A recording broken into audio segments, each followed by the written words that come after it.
Hey guys, welcome back to the Lone Star War Room.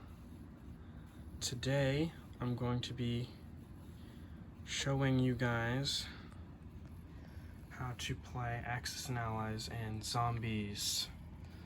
So I've got everything ready to go, everything set up, and I'm going to be showing you guys step by step how to play Axis and Allies and Zombies.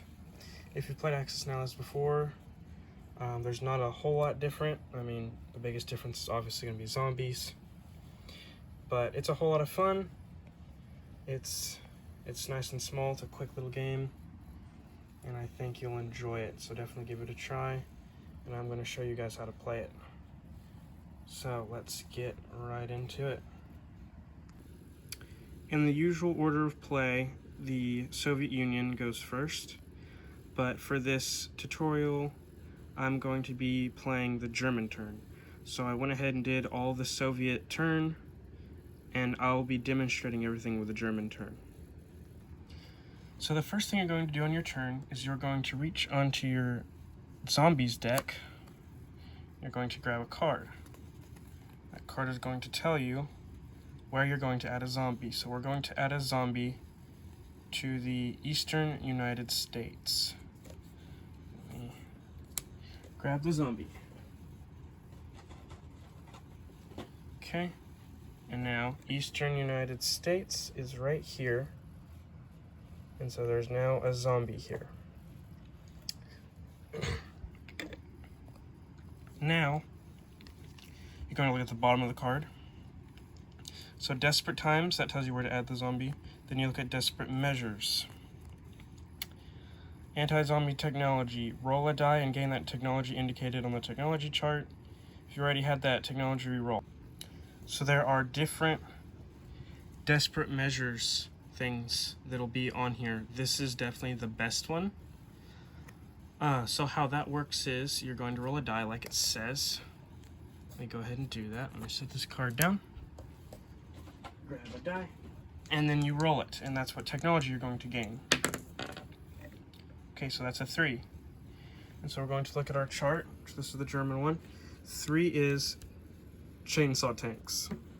And so now, what I'm going to do, I'm going to get a German marker, put that on chainsaw tanks, because now their tanks have chainsaws. And I'll read off what all of those do here in a minute, not right now. But there's, on the back of the rulebook, there's this appendix technology that tells you about what everything does. I'll just do chainsaw tanks. You can look at it and read it right here. Each tank that ends its combat movement in a territory containing zombies may roll a combat die to attack those zombies before combat. I'll explain it later, like in the combat phase, when we get to that point. But there can be other things on those cards, like for example, research mission. At the end of the turn, if at the end of this turn, if at least 3 zombies were destroyed, gain a technology of your choice. So in that case, you don't even have to roll. You just get to pick which one you want if you kill 3 zombies. This one, decoy team. You choose a zombie-occupied territory and move half of the zombies rounded up into an adjacent territory. So there's just different things you can do based on what the card says. And the anti-zombie technology, in my opinion, is the best one. So that's the first thing you do. That's the first phase, is placing your zombie and doing desperate measures. Now, on to the next phase. Alright, the next phase is zombies bite. So in any territory that you own, so I'm Germany, any territory you own that has zombies in it, those zombies get to attack you. So the only one we have here is Ukraine. Ukraine has 2 zombies, and so they both get to take a free shot at me. Okay, so I'm going to take these 2 dice. These are the zombie dice. They're the special dice that just the zombies use. I'm going to roll 2 of them because there's 2 zombies, and if I roll a blank or an A, nothing happens. If I roll a D, then I lose a unit. So I'm going to roll these 2 units, a blank and an A. So no deaths. So we're safe. Okay, the next phase is the combat move phase. This is like the big phase of the game, one of the most important ones, where you're going to be moving your units into enemy territory to attack them. So, first, the Germans want to take back West Russia since the Russians captured it from them. So they're going to be moving in the 3 infantry in Eastern Europe. Oh, he fell over. There. The 2 tanks from Eastern Europe. The 2 tanks from Germany are going to come in. And the bomber from Germany will come in as well. And then over here in the sea, the submarine in Sea Zone 9 is going to come attack the British ships in 10. And then the submarine in 15 is going to attack the British ships in 14. And that is... oh, no. Almost missed one. This unit here in Season 17 is a transport. It can carry units. I'm going to be going into how all the units work, like specifics, here in just a minute, like when I get to actual combat. Transports can carry 2 ground units, 1 infantry and 1 other ground unit. So they could carry, for example, 1 infantry and 1 artillery, which I'm going to chip out really quickly, like so. There we are. Alright, so it takes an infantry and artillery, and then it's going to, here, let me move them out of the way. They're going to move over here, and they're going to drop these 2 units off here. And then the tanks from North Africa are also going to come in. So all that's going to fight there.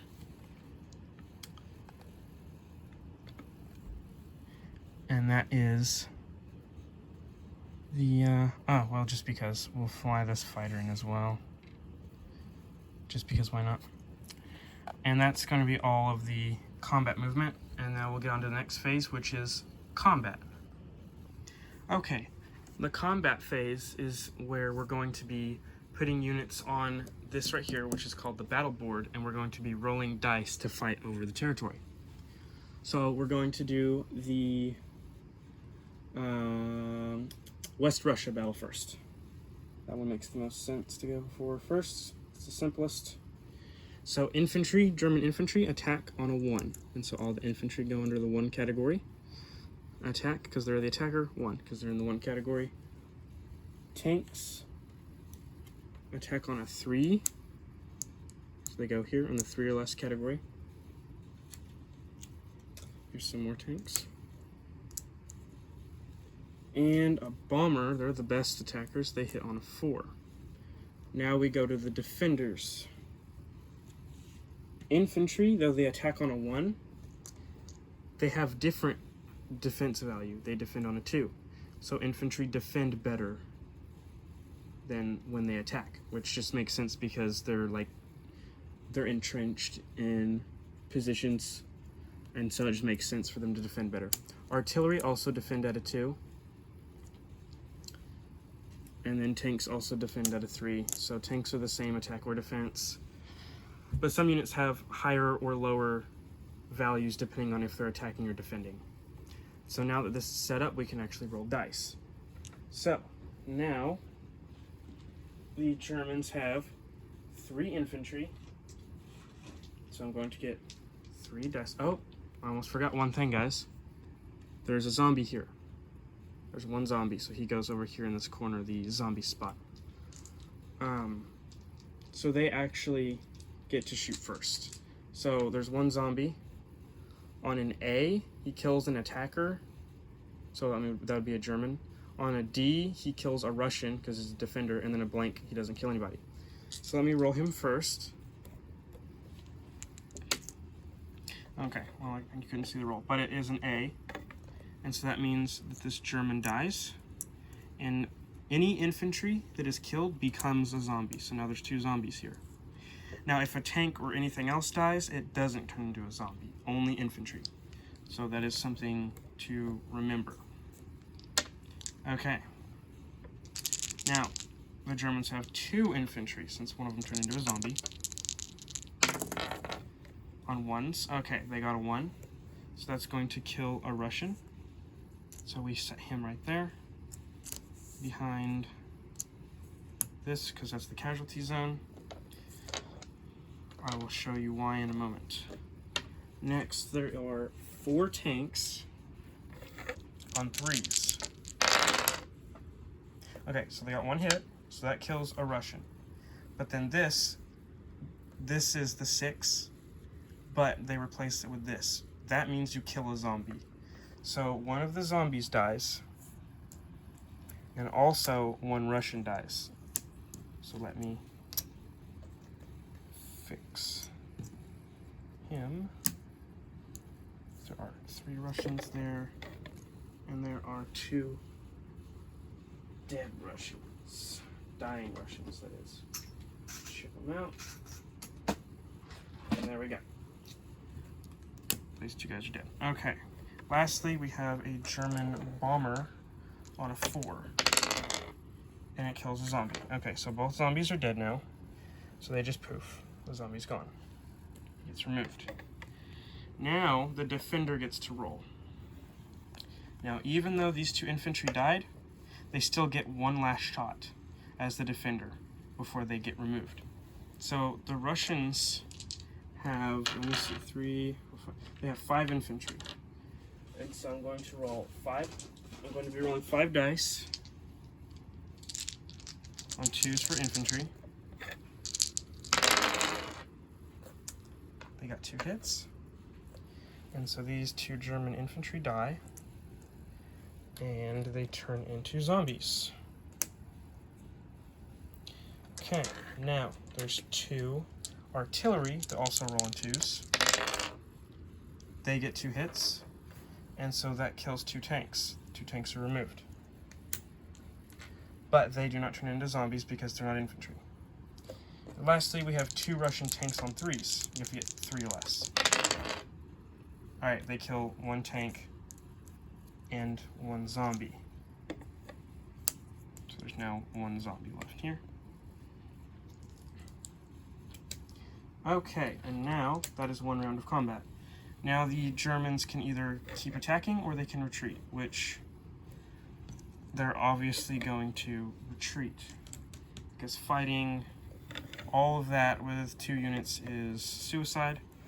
And so now what we do is we move all the units off the battle board and back onto the actual game board. Okay, now all the pieces are back on the board. We have to decide where this tank's going to retreat to. And it's going to go back where it came from, Eastern Europe. The bomber, we will fly back in the next phase, the non-combat phase, which I will explain later. But all ground units, you move out immediately. So now let's get on to our next battle. We're going to do this amphibious assault, is what that's called when you transport units. We're going to do this one. So I'm going to move the units over here and we'll roll it out.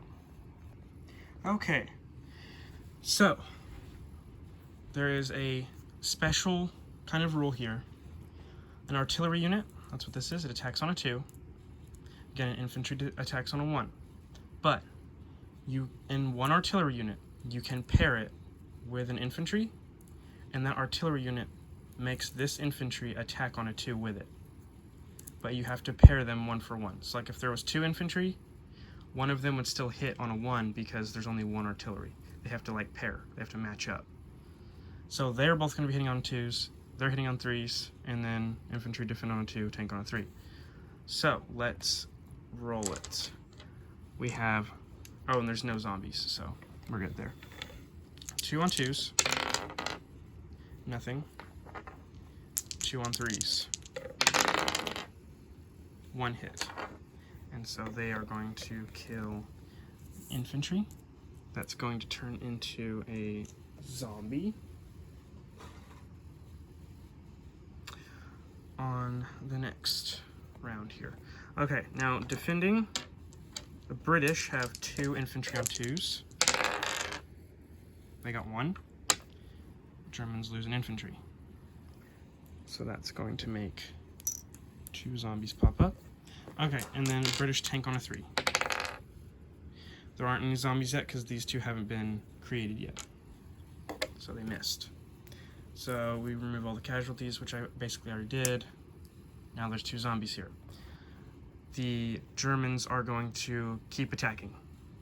So now the 2 zombies get to shoot first, or attack first, bite, whatever you want to call it. And they kill a defender. And so the British are going to take this infantry. And now the Germans will attack 1 artillery on a 2. They got the tank. Okay. So now the British have an infantry on a 2. Kill the zombie. And then the tank on a 3. Alright, I got a 1. So the tank got a hit, so the artillery dies. And then we remove casualties. These are dead, but that infantry turns into a zombie, so there is now 2 zombies here. Now the Germans have won the battle, so they can either put all their units back and take the territory, or they can continue fighting just against the zombies, which I think they're going to do. Okay, but the zombies get to roll first. So we got 2 dice. They both were blanks. So the zombies missed. Germans are gonna roll 2 on 3. They got 1. So that zombie is dead. And they're gonna go again. So now there's 1 zombie. And A, oh no, 1 tank left. Can they do it? On a 3. They missed. Zombie. Zombie missed. Tank on a 3. And they got him. So they cleared the territory. So now, German tank gets put here on the Anglo-Egypt Sudan. You get a marker. Cover up that right there, and then see the territory is worth 1 IPC, Industrial Production Certificate's what that stands for. You look down here on the tracker, and the Germans go up 1 and the British go down 1, and so they're actually trading places. So that's how much money the Germans are making right now. Alright, now on to the next combat. We're going to be doing the subs over here. So the submarine attacks on a 2. The destroyer defends on a 2, so it's even Steven. The transports are defenseless. They don't get to shoot. So they're just kind of ignored in combat, unfortunately. Okay. German sub on a 2. Got him. So now the British destroyer on a 2. Ah, they got him. So now they both hit each other. So in this situation, the sub dies, but the British ships also die. So that means Sea Zone 10 is empty. Everyone died. There is no survivors. Alright, now the other one in Sea Zone 14. Sub hits on a 2. Fighter hits on a 3.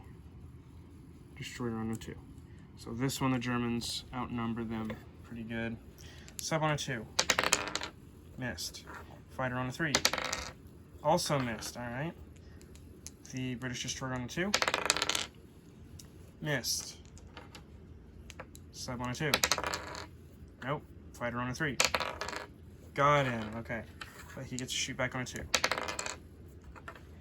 Okay, so the British destroyer is destroyed,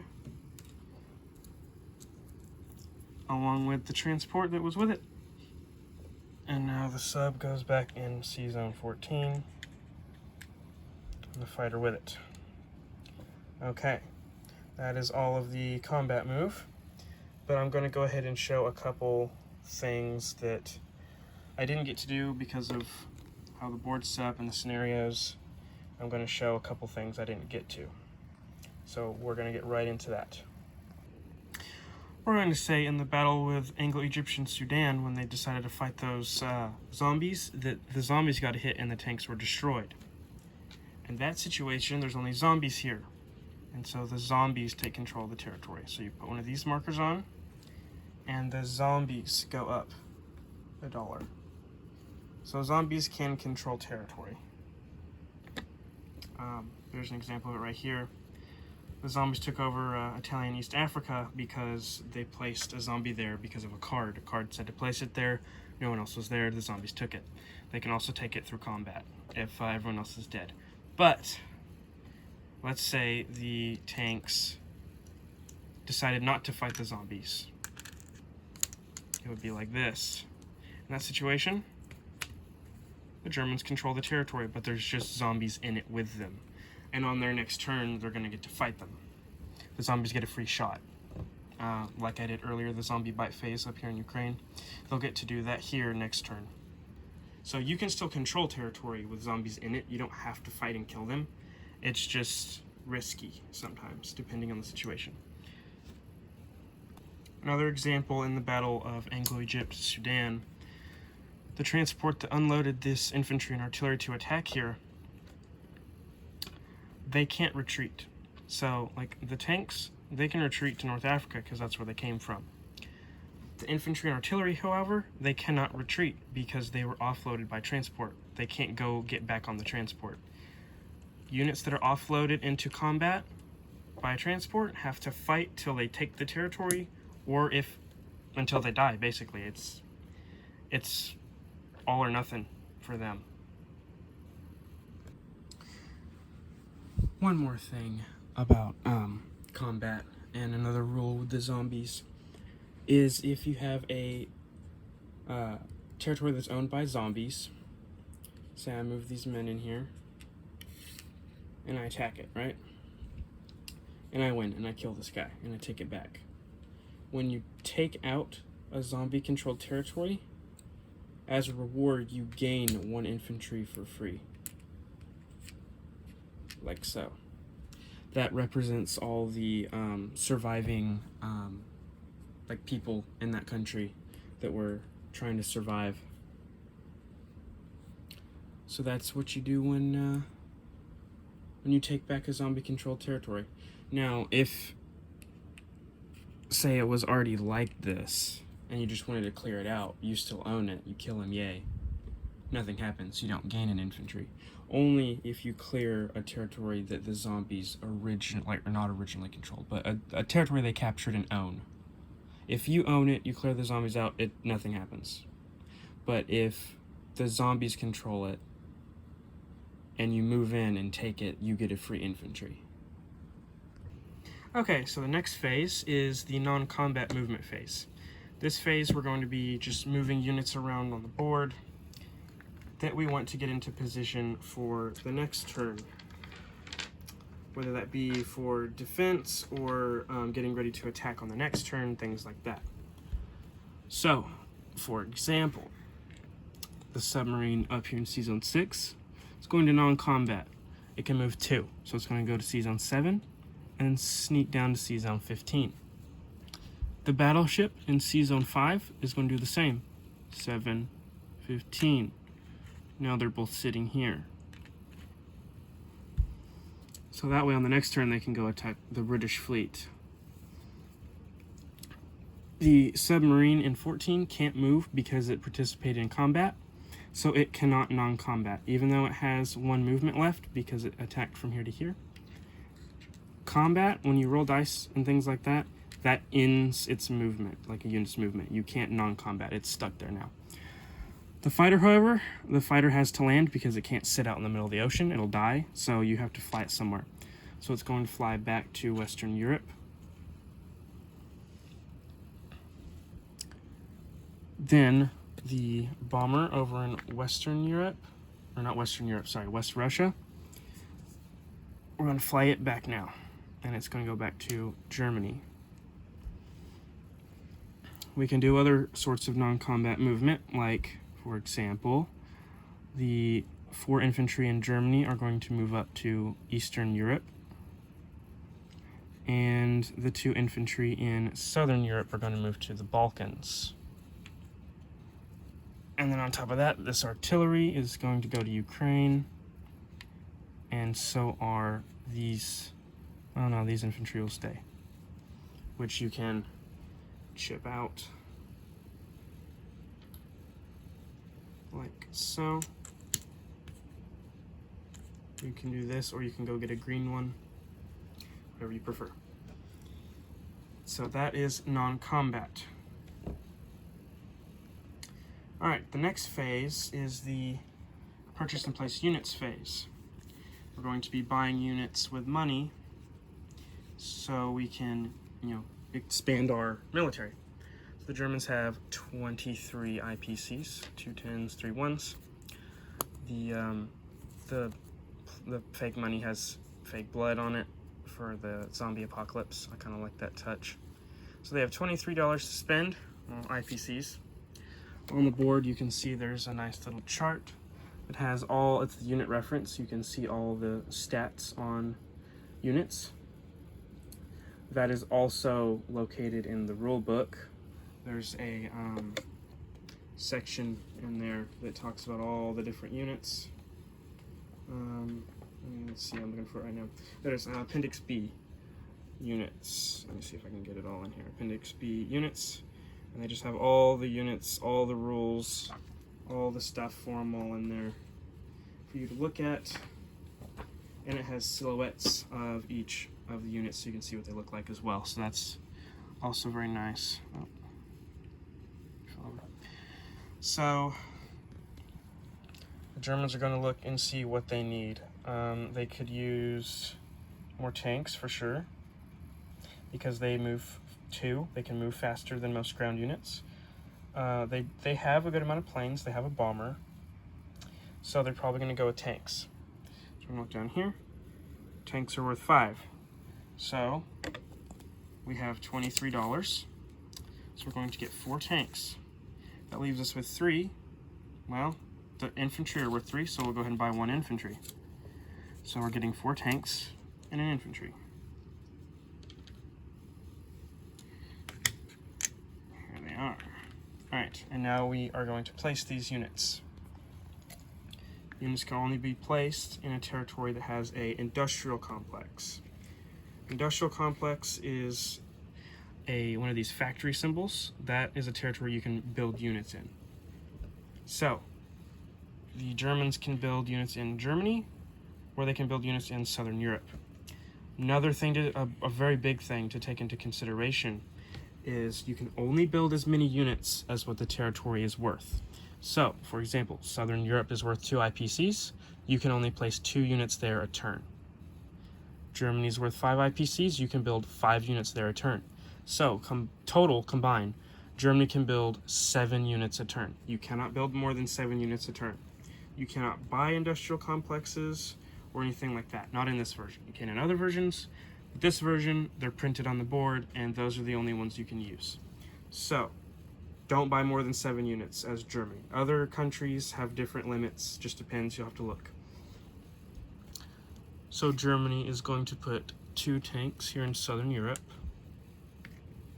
The other 2 tanks are going to go in Germany.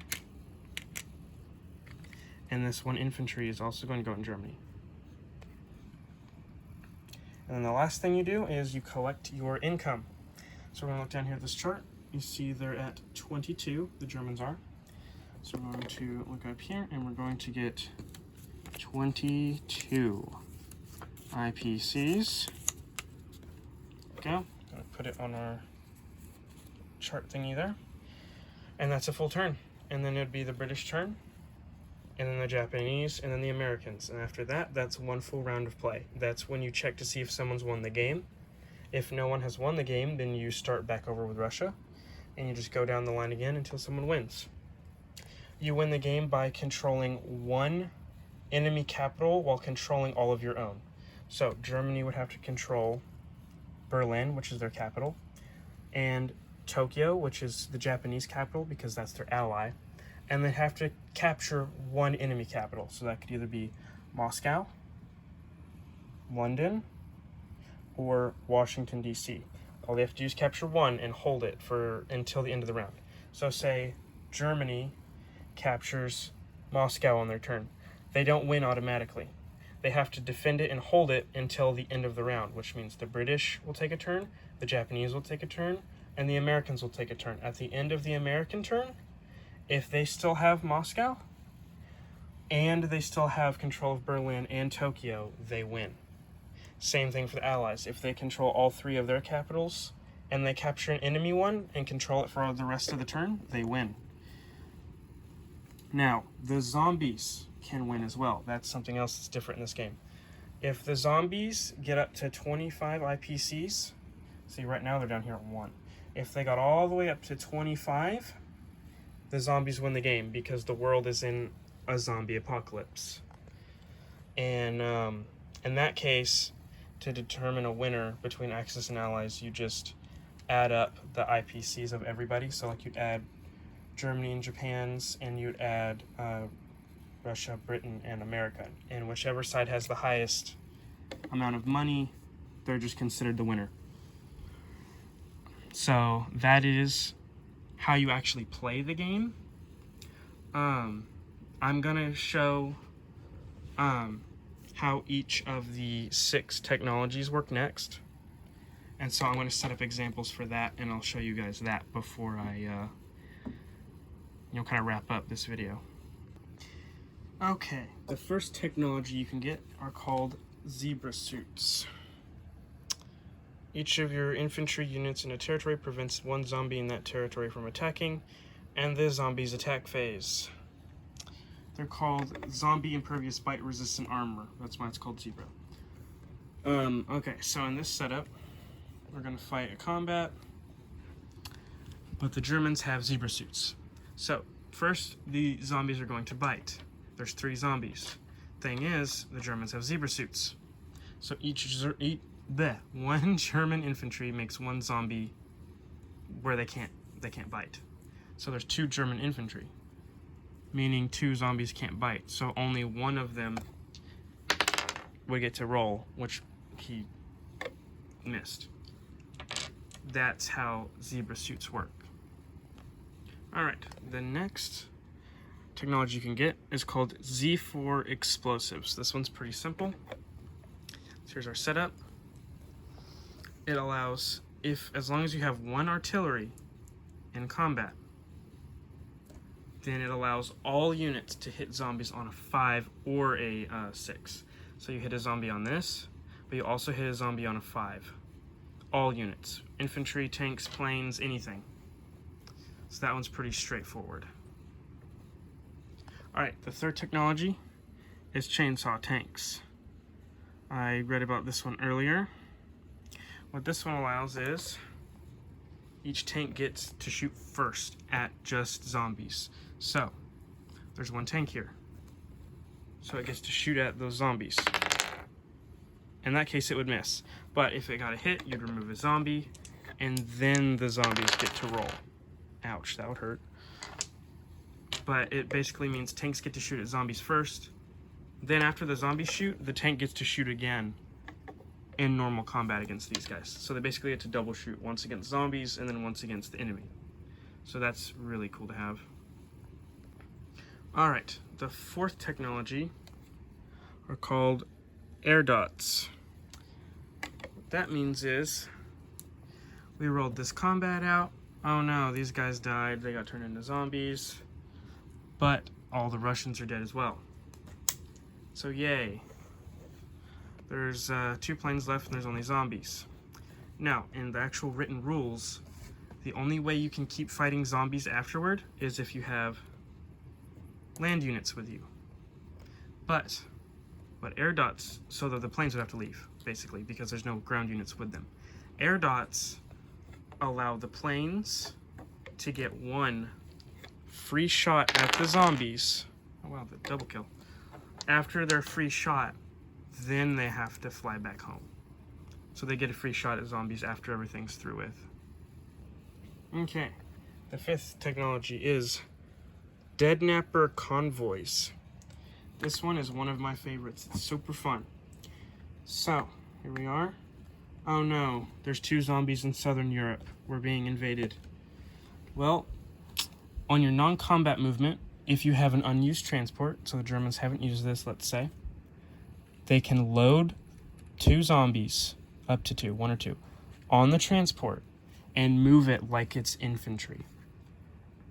And so they could say there's, I don't know, a bunch of British units here. See, let's just have these here, for example. All right, let's go spread the infected over here to these guys. Boom. Now there's zombies and that they got to deal with. It allows you to move zombies around like that. It's super cool. Can drive your opponents mad. And the last technology is called the Zombie Mind Control Ray. It's another non-combat thing that has to do with moving zombies. So, one zombie that's in a territory you control, so like these 2 guys in Ukraine, you get to move one of them into an adjacent territory. So this zombie could be moved here. That's how that works. So yeah, guys, that's kind of a quick overview of how you play Axis and Allies and Zombies. I hope you at least learned kind of in general how the game works. It's a really fun one. It can be pretty chaotic. Every game's different since the zombie deck, and there's all these zombies popping up all over the world at random spots. It's a whole lot of fun. Hopefully you enjoyed the video and you learned something. Hopefully you got at least the basics and the premise down, I hope. Hopefully I was easy to understand, I hope. I'm also going to be doing a How to Play Axis and Allies Anniversary Edition. That's probably going to be the version I go in like more depth detail into more special rules like submarines with their surprise strike, and destroyers with their sonar, things like that. But yeah, guys, I hope you learned how to play this. Hope you enjoyed. This is a really fun version of Axis and Allies. You should play it. And if I'm being honest, if it's your very first time playing Axis and Allies, you've never played Axis and Allies before, any version, I would recommend playing this version, actually. Just play it without the zombies. Just play it normal, take out the zombie rules, and just play it like any other version of Axis and Allies without the zombies. Because it's a small board, but there's still enough to it to where you'll have a good fun time on your first playthrough. A lot of people recommend 1941. I do recommend 1941, maybe for your very first game, but I would rather you play this one for your first game, your first couple games, because you can have fun playing this one. Like I do have fun playing it. Before you upgrade to like 1942 or Anniversary Edition, something like that. 1941 is just too small in my opinion. Really, it's only used to teach people how to play. And then after your first like 2 games, you're kind of like, okay, this is just kind of meh, because it's just small. It's too small. This version is practically the same size, but they reworked some things and made it more playable, in my opinion. And also the art's really nice on this board. So yeah, I'd recommend picking this one up, playing it. It's a lot of fun. I enjoy it. If you want to learn how to play more games, I'll be posting more videos. Like I said, Axis and Allies Anniversary. That's going to be my like big in-depth one of explaining all the rules, probably going over all the units. Like going over units, you can look up in the rulebook. It shows like pretty simply how units work, but I'm more so going to be focusing on like special rules, like I said, like artillery upping infantry, tanks blitzing, some special rules like that. And also Anniversary Edition has units that aren't in this game that I'll be showing. And I'll also be doing a tutorial on how to play Axis and Allies 1914, since that one is completely different. I really love that game. I think I already posted some gameplay of it on the channel. I'm also going to be doing Risk Europe. I think I mentioned that in an earlier video as well. Yeah, I'm going to be doing some how to plays, and obviously lots of gameplay. Now that I'm done recording this how to play, I'm going to be just doing a regular gameplay video on what we've got so far right here. So I'm just going to keep playing it and post it as a gameplay video after I post this one right here as a tutorial. So yeah, be looking out for that. Be looking out for more tutorials if there's some more games you want to learn how to play, other versions of the game, things like that.